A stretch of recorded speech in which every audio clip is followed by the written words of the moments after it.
శ్రీ గురుభ్యో నమ. మళ్ళీ మీ ముందుకి నేను ఇంకొక ఎమోషనల్ స్టోరీ తోటి వచ్చాను. ఓకే, ఇవాళ శుక్రవారం. ఇవాళ మార్నింగ్ ఒక స్టోరీ, ఈవినింగ్ ఒక స్టోరీ అని ప్లాన్ చేశాను. దాన్ని బట్టి నేను ఇవాళ మాట్లాడాను. ఈ స్టోరీ ఏమిటి?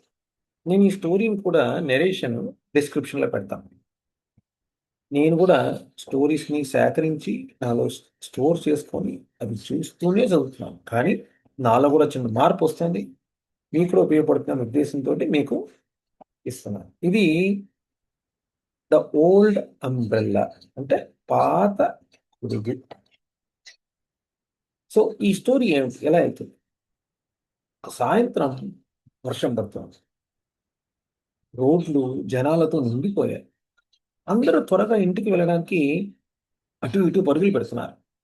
ఒక బస్ స్టాప్ దగ్గర ఒక కాలేజ్ విద్యార్థి అసహనంగా నిలబడ్డాడు. ఏం చేయాలో తెలియట్లేదు.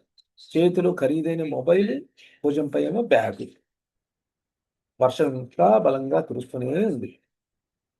అప్పుడే అతను పక్కనే నిశ్శబ్దంగా కూర్చున్న ఒక వృద్ధుణ్ణి గమనించాడు. అంటే చాలా పెద్ద ఆయన. ఆ వృద్ధుడి బట్టలు పూర్తిగా తడిసిపోయాయి, కానీ ఆయన చేతిలో మాత్రం ఒక పాత గొడుగు ఉంది. ఆ గొడుగు చూస్తేమో చిరిగిపోయింది, చాలా పాతదిగా కనిపించింది. మన ఈ కథ పేరే పాత గొడుగు.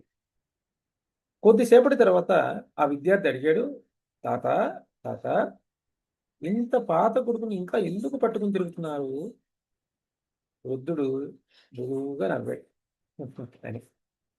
ఆ తర్వాత నెమ్మదిగా చెప్పాడు, ఈ గొడుగు నా భార్యది. విద్యార్థి ఒక్కసారిగా మౌనం అయిపోయాడు. వృద్ధుడు కొనసాగించాడు, చాలా సంవత్సరాల క్రితం ఇలాగే ఒక వర్షపు సాయంత్రంలో ఆమె ఈ గొడుగుతో నన్ను వర్షం నుంచి కాపాడుతూ ఇంటికి తీసుకెళ్ళింది. ఇప్పుడు ఆమె లేదు. కానీ ప్రతి శుక్రవారం, ఇప్పుడు నేను ఏదైతే కథ చెప్తున్నానో ఇది శుక్రవారం, ఈ కథ కూడా శుక్రవారం నాడు జరిగిందని ఊహాగానం మనకి. ఆ వృద్ధుడు ఏమన్నాడు, ఇప్పుడు ఆమె లేరు, కానీ ప్రతి శుక్రవారం నేను ఈ గొడుగును తీసుకొస్తాను. ఇతరులకు ఇది పాత గొడుగులా కనిపించవచ్చు, కానీ నాకు మాత్రం ఇందులో ఆమె ప్రేమ ఇంకా ఉంది.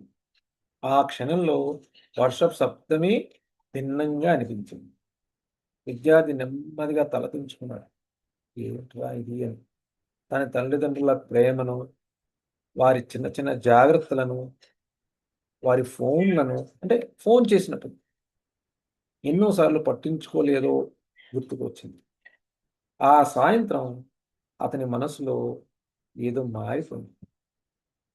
వెళ్లే ముందు తన జాకెట్, అంటే తన ఒక వేసుకున్న జాకెట్, తన జాకెట్ని తీసి ఆ వృద్ధుడి భుజాలపై మెల్లగా ఉంచాడు.